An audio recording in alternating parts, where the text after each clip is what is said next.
কথায় আছে যে যত ভালো মানুষ তার ভাগ্যটা ঠিক ততটাই ভালো। কিন্তু বর্তমান পরিস্থিতি বিবেচনা করে দেখছি যে যত ভালো মানুষ সে বাঁশ খায় সব থেকে বেশি, ভালো মানুষ পেলে সবাই ঠকায়ও বেশি। So hello everyone, welcome to my another new blog. আশা করি সবাই খুব ভালো আছেন। আমাদের সমাজে এমন কিছু লোক আছে যারা পরের বিপদের কথা শুনলে নিজেকে স্থির রাখতে পারে না। সে তাকে নিয়ে খারাপ কথা বললো বা সমালোচনা বেড়ালো, এসব বিষয়ে সে কানও দেয় না। বিপদের কথা শুনলেই আগে যে তার বাড়িতে যে হাজির হয়। কিন্তু এই ধরনের লোকগুলোকেই কিন্তু মানুষ সবথেকে বেশি ঠকায় আর বেশি বিপদে একটা স্বার্থপর মতো হয়ে যাচ্ছে। আমরা যখন ছোট ছিলাম তখন কিন্তু এমন ছিল না। মানুষের ভিতরে সম্প্রীতি, ভালোবাসা এগুলো সবকিছু কাজ করত। কিন্তু আস্তে, আস্তে সমাজটা একদম স্বার্থপরের দিকে চলে যাচ্ছে যে কে কি খালো, কে কি করলো, এসব বিষয়ে কারোর কোনো চিন্তাই নেই। কার বাড়িতে কি হলো না হলো তাও দেখার এখন আর কেউ ধার ধারে না। কিছু বছরের পার্থক্যে এতটা পরিবর্তন আসলে মেনে নেওয়া যায় না। আধুনিকতার ছোঁয়ার কারণে মানুষ হয়তোবা এমন হয়ে গেছে। বেশি আধুনিকতার কারণে মানুষের ভিতর থেকে মনুষ্যত্বটা হারিয়ে গিয়েছে। মানুষ একদম পাথর হয়ে গিয়েছে। যার বলে বোঝানো মতো না। আজকে আমি রান্না করব কচু দিয়ে পুঁটি মাছ। পুঁটি বলতে ওই সরপুঁটি যেটা বড় হয় ওইটা। আমাদের ঘেরেরই মাছ আর ঘেরেরই কচু। ঘেরের ব্লগটা যারা দেখেছিলেন তারা হয়তোবা দেখেছিলেন যে ঘেরে বেশ অনেক বড়, বড় কচু আছে। তার ভিতর থেকে একটা কচু উঠায় এনেছে সেইটা। তো কচুটা প্রথমে ভাপ দিয়ে নিলাম, শুকনো কড়ার উপরে টেলে নিলাম। কারণ এই কচু রান্না করতে গেলে কিন্তু এই গুঁড়ো মসলাটা দিলে বেশ ভালো লাগে। সেন্টটা ভালো হয় এই কারণে। আর আমরা বাড়িতে রান্না করলে দেখা যায় কচু রান্না করলে বা কপিতে এইভাবে মসলা দিয়ে থাকি। তাহলে ভালো হয় আরকি।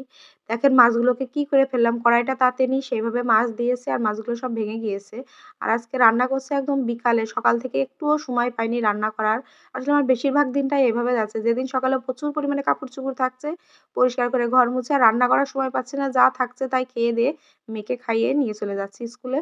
আর তারপরে এসে বিকালে রান্না করছি। বিকালে আমি খুব একটা বেশি রান্না করি না। বিকালের রান্নাটা আমার কাছে খুব প্যারাময় লাগে। কিন্তু তারপরেও এখন বাধ্য হয়ে করতে হচ্ছে, কিছু করার নেই। তারপর কড়াইতে তেল দিয়ে বড়ি ভেজে নিচ্ছি। বড়িগুলো আসলে কচুর সাথে বড়ি কিন্তু বেশ ভালোই লাগে। আর শীতকালে বড়ি ছাড়া কি তরকারি খাওয়া যায়?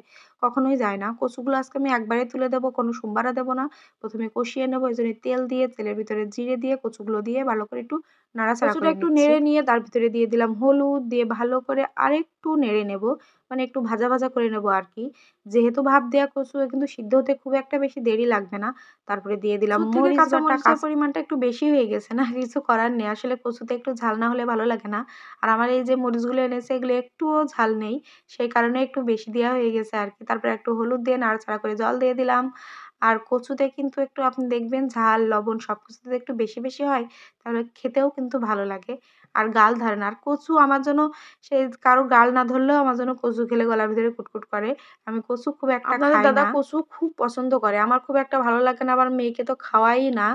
তো এনেছে যখন ফেলিয়ে তো দিতে পারি না। এই কারণে রান্না করছি। আজকে শুধু কচুই রান্না করব আর কিছু না। আমার মানে বেশিরভাগ দিনটা এরকম যাচ্ছে, কোনরকম একটা তরকারি রান্না করেই রান্না শেষ। আর সময়ও পাচ্ছি না, ভালোও লাগছে না রান্না করতে। তো যাই হোক মাছগুলো দিয়ে আমি আরেকটু ঢাকা দিয়ে দিলাম। দিয়ে আরেকটু ঢাকনাটা তুলে নাড়াচাড়া করে নিচ্ছি। আমি এমন একটা মানুষ, আমাকে যদি কেউ মাটির আলু কচু বলে খাইয়ে দেয় তাও আমার গলার ভিতরে কুটকুট করে আরকি, মানে গাল চুলকায় আরকি। তো আমার মতন কে, কে আছেন যে কচু খেলেই গাল চুলকায় বা কচুর নাম শুনলেই গাল চুলকায়? তো অবশ্যই কষানো হয়ে গেলে ঝোলের জন্য জলটা দিয়ে দিয়েছিলাম। জলে একটু ভালো করে জাল হয়ে গেলে দিয়ে দিলাম বেটে রাখা মসলাটা। জলটা অনেক বেশি দেওয়ার কারণ হচ্ছে যে কচুটা খুব একটা সিদ্ধ হচ্ছে না। মানে কচু সিদ্ধ হচ্ছে ঠিক আছে। কিন্তু তারপরে যে একটা গলে যায় না সেরকম একটা ভাব আসছে না বলে আমার জলটা বেশি দেওয়া হয়ে গেছে। তো সবাই ভালো থাকবেন। আজকের ভিডিওটা এই পর্যন্তই। দেখা হবে পরের আরেকটা ভিডিওতে।